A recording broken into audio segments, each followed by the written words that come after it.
ዲጂታል ቴክኖሎጂ የወደፊት ጉዳይ ብቻ ነው ወይስ የዛሬውን ኢኮኖሚ እየቀየረ ያለ እውነታ ነው? ኢትዮጵያ በዲጂታል ሽግግር የኢኮኖሚዋን መሰረት እየገነባች ነው።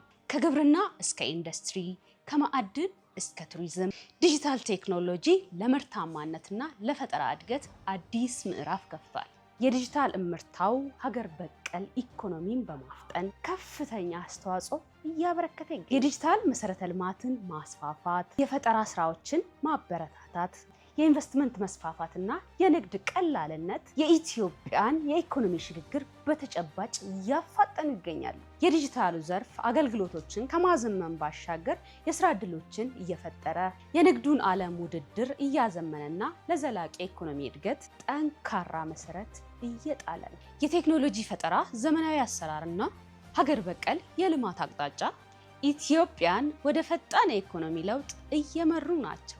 ዲጂታል ኢትዮጵያ፣ የዛሬ ፈጠራ፣ የነገ ብልጽግና።